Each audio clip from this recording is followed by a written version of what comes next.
नमस्कार, बहुत स्वागत है आपका। मीन राशि। देवगुरु बृहस्पति स्वयं आपके राशि के स्वामी हैं और देवगुरु ब्रह्मांड में उदित होने जा रहे हैं, तो भाग्य की जागृति होने जा रही है। देवगुरु बृहस्पति 9 जुलाई से लेकर 18 अक्टूबर तक उदित अवस्था में रहेंगे और अतिचार अवस्था में भी रहेंगे। अतिचारी अवस्था का मतलब है 3 से 4 गुना तेजी से उनका फल आपको मिलेगा।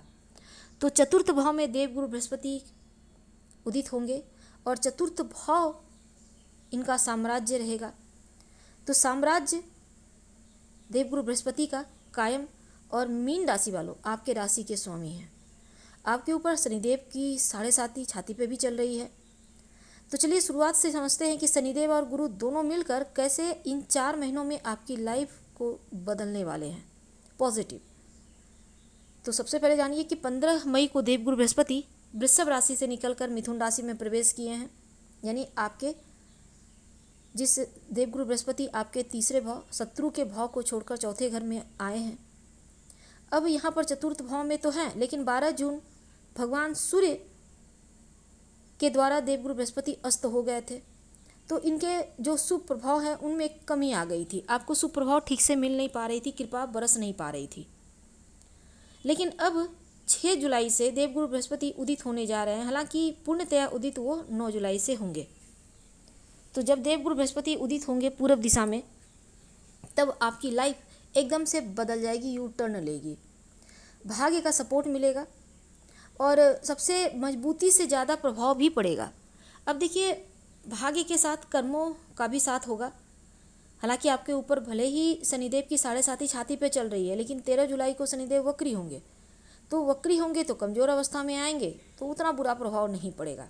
तो कर्म और भाग्य दोनों का सपोर्ट मिलेगा, तो मुश्किलें कम होंगी, लक्ष्य प्राप्ति आसानी से होगी। तो जब शनिदेव वक्री होंगे 13 जुलाई को, लेकिन गुरु 9 जुलाई को उदित होने जा रहे हैं। तो जो कार्य आप लंबे समय से कर रहे हैं, करते करते कार्य में रुकावट सी आ गई थी, आपको लग रहा था कि जरा सा मुश्किलें हो रही है, पूर्ण नहीं हो रहा है, लेकिन अब देवगुरु जब उदित होंगे तब आपके कार्य बनने लगेंगे।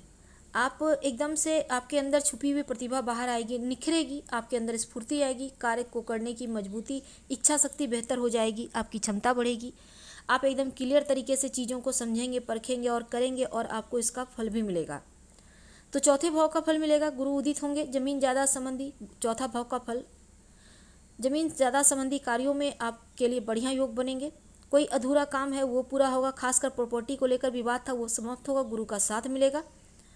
और इसके बाद देवगुरु बृहस्पति के पास 3 दृष्टियां हैं, 5वीं, 7वीं और 9वीं।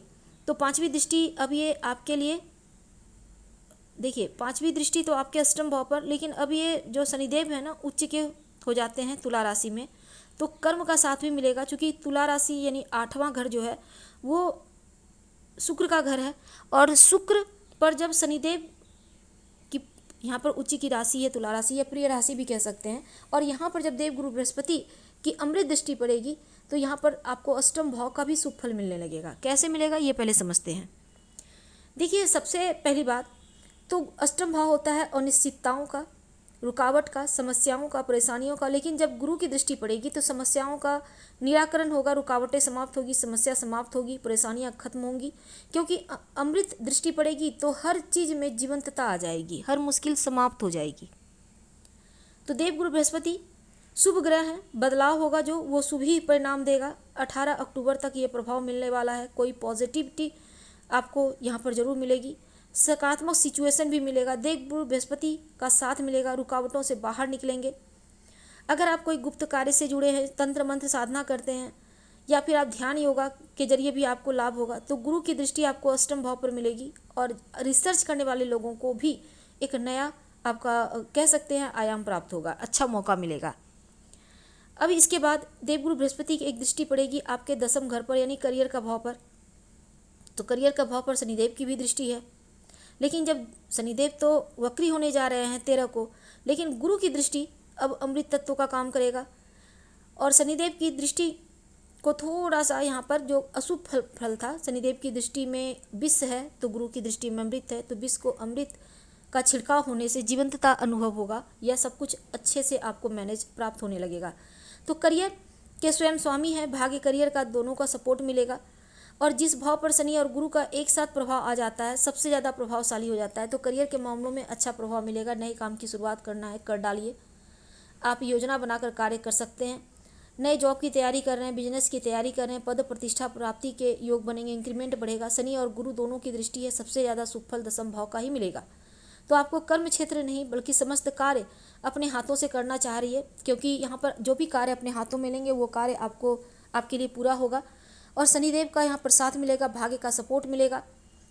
इसके बाद उनकी 9वीं दृष्टि आपके 12वें घर पर है। अब 12वां घर विदेश का है, बृहस्पति की 9वीं दृष्टि पड़ेगी 12वां घर पर। तो 12वां घर कुंभ राशि, यानी शनिदेव मीन राशि में चल रहे हैं, लेकिन 13 जुलाई को वक्री होंगे। तो वक्री होने पर एक घर पीछे का फल देंगे, यानी आपके लिए यहाँ पर 11वां घर आपके 12वें घर पर चूँकि यहाँ पर एक्टिव हो जाएगा, यानी कि कुंभ राशि भी एक्टिव हो रहा है। और देवगुरु की दृष्टि पड़ेगी तो एकदम से जागृत हो जाएगा। विदेश में रह रहे हैं, विदेशी संबंधी कोई कार्य है, मजबूती से पूरा होगा। दोनों का प्रभाव शनिदेव और गुरु का मिलेगा। तो 12वां घर खर्चों का है, खर्चों पर थोड़ा कंट्रोल होगा। धन आएगा, खासकर दान पुण्य करते दिखेंगे, धर्म कार्य करेंगे। अगर आप मेडिकल क्षेत्र से जुड़े हैं तो आपको विशेष लाभ होगा, मजबूती के साथ आगे बढ़ेंगे। इंपोर्ट एक्सपोर्ट के कारोबारी हैं, विदेशी ज़मीन से जुड़े हैं, विदेशी कंपनी में जॉब करते हैं तो आपके लिए बढ़िया है। ये आपके लिए बहुत महत्वपूर्ण बदलाव होगा।